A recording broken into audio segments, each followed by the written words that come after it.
الله وكفى وسلام على عباده الذين اصطفى أما بعد فأعوذ بالله من الشيطان الرجيم بسم الله الرحمن الرحيم إن الله لا يغفر أن يشرك به ويغفر ما دون ذلك لمن يشاء ومن يشرك بالله فقد ضل ضلالا بعيدا إن يدعون من دونه إلا إناثا وإن يدعون إلا شيطانا مريدا لعنه الله وقال لأتخذن من عبادك نصيبا مفروضا. سورة النساء انزم سفارہ آیت نمبر 117.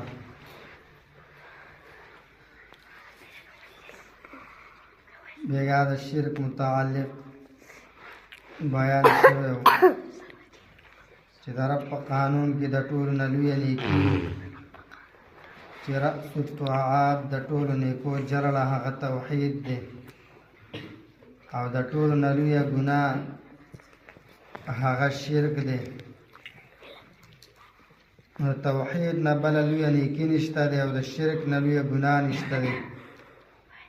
د دې وجې نه د مشرک سزا په هر لحاظ سره هغه زیاته ده او الله رب العزت مشرک دا نه معاف کوي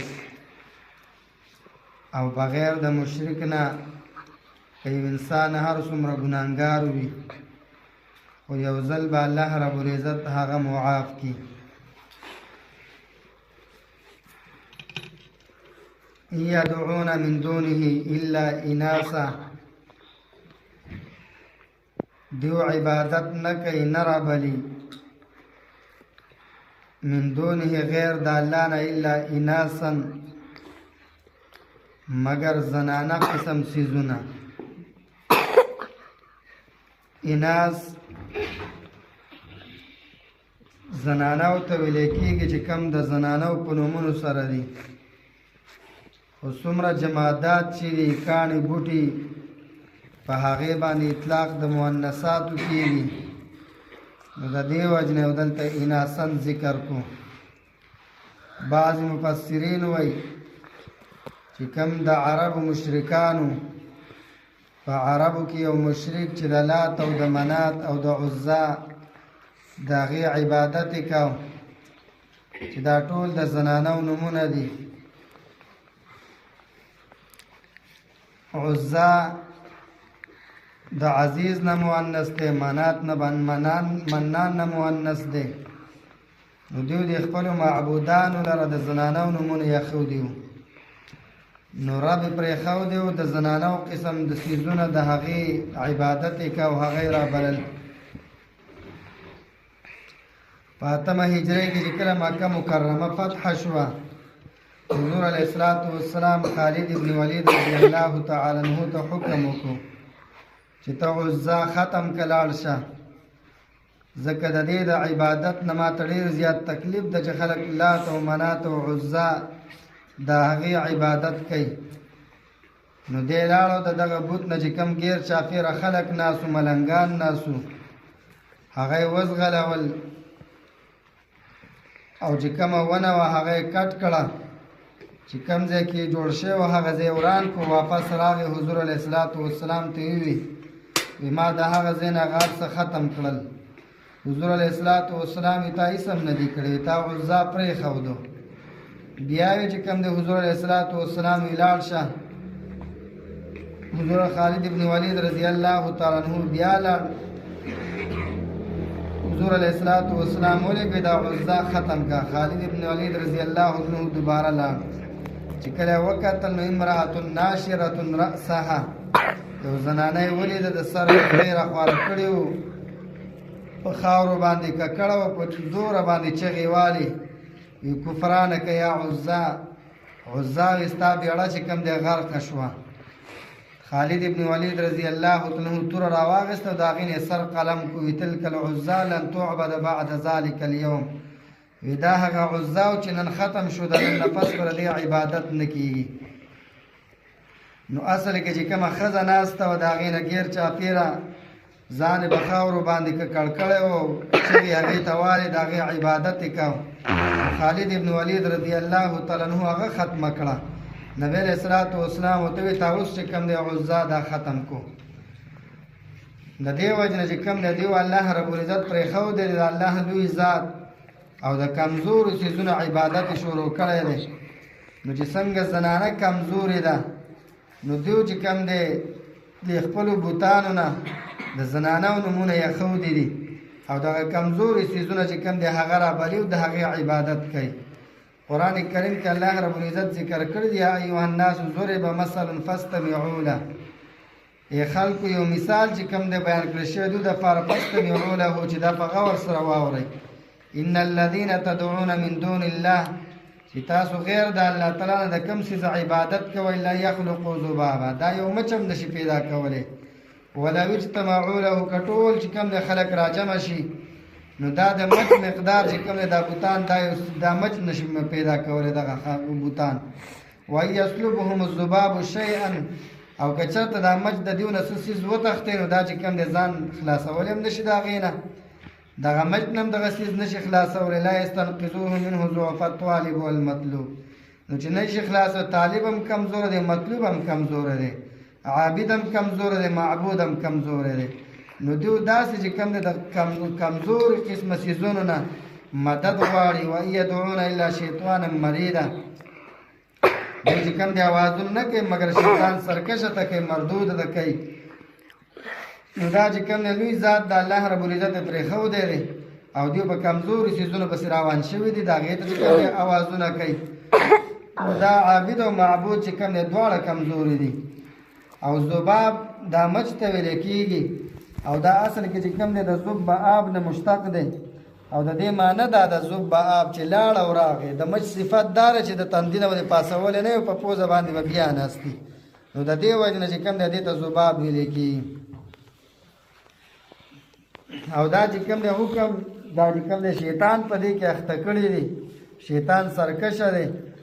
د دې وجه نه ابراهیم علیه السلام خپل پلار ته وویل آزر ته یا ابت لا تعبد الشیطان، یو پلار ته د شیطان تابعداري مه کوه. نو دا ته چې څه کوې نو دا شیطان غواړي چې تا په دې کې مبتلا کړي. او شیطان خو چې کوم دی سرکشه دی.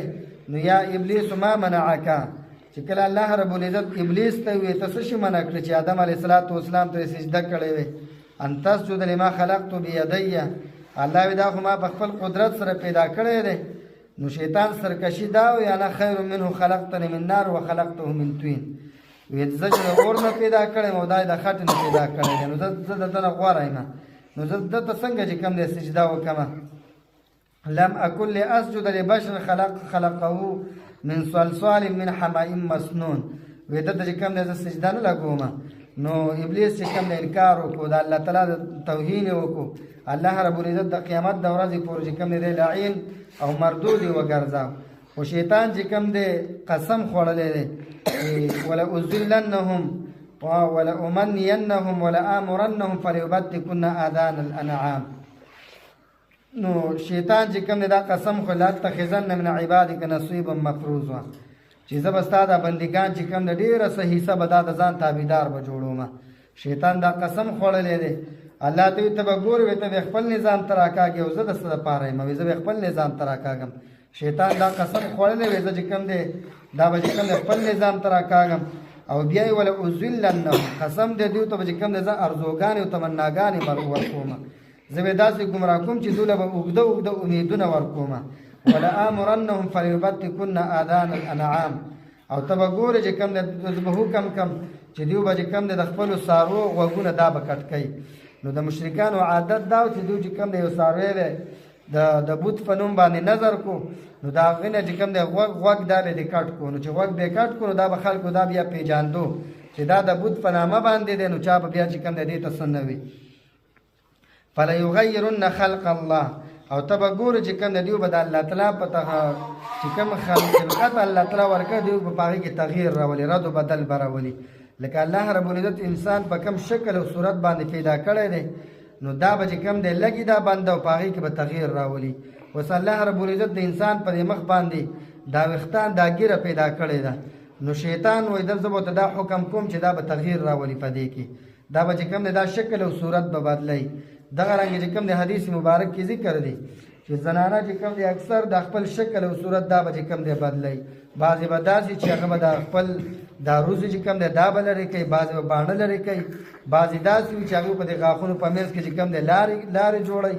نو دا د الله رب العزت چې کوم تخلیق دی په هغې کې چې کوم دی رد و بدل راوستل دي.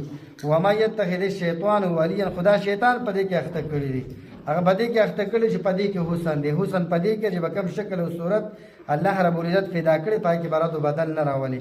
او چې شکل دی بدل کو رد و بدل دی راوسته نو الله رب العزت په هغې باندې چې کوم دی بیا لعنت ویلی. ان الله لا یغفر، بېشک الله تعالی لا یغفر نه بخي ان یشرک به، چې شرک وکړه شي د الله تعالی سره، ویغفر ما دون ذلک، بخي الله تعالی کمتر د دې نه.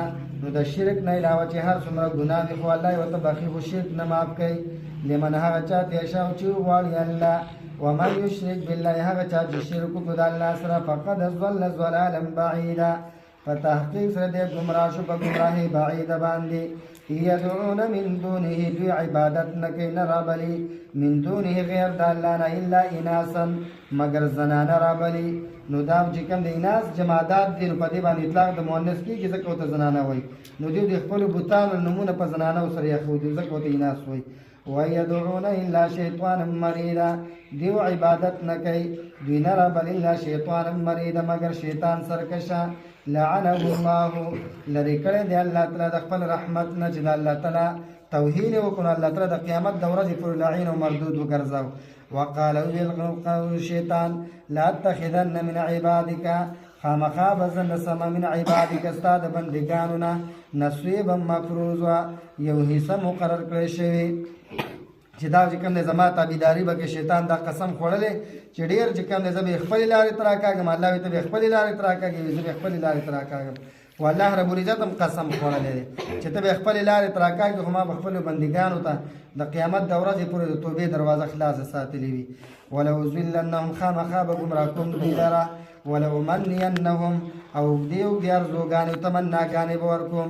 نبي صلوات والسلام مجلس کې ناستو دوه کاڼي وغورځول، یو یې نږدې وغورځاو یو لرې وغورځاو. صحابو تپوس وکړو وایي د الله پیغمبره دا ولې؟ وایي تاسو پوه نه شوئ دا یو کاڼه چې نږدې مې وغورځاو دا د انسان مرګ دی، او دا لرې چې مې وغورځاو دا د انسان چې کوم د امیدونه دي. نو د انسان عمر چې کوم دی د 50-60 کاله دی، او ارزوګانې تمنوګانې دومره چې کوم پیدا کړي چې هغه چې کوم دی د 100-200 کالو چې کوم د 1000 کالو کې هم نه ختمېږي. ولأمنینهم، نو خامخا ارزوګانې ورکوم دوی لره. ولآمرنهم، ارزوګانې دا چې مړه ډېر عمر دی بس ګرځه، او چې کوم دی چې کله بوډا شوې بیا به توبه وباسي او چې کوم دی به قراره کښېنه. نو شیطان دا ارزوګانې او تمناګانې انسان له ورکوي. ولآمرنهم، خامخا به حکم کوي دوی ته، فلیبتکن، چې دوی به کټ کوي آذان الانعام، غوږونه د څارو. ولآمرنهم، خامخا حکم به کوم دوی ته، فلیغیرن، چې دوی به رد و بدل راولي خلق الله، په دین د الله کې یا کوم شکل او صورت چې الله تعالی انسان له ورکړی دی په هغې کې به تغییر راولي. ومن یتخذ الشیطان، هغه چا چې ونیو شیطان لره ولیا دوست من دون الله غیر د الله نه، فقد خسر خسرانا مبینا، په تحقیق سره دې تاوان شو، په تاوان کې د ښکاره سره.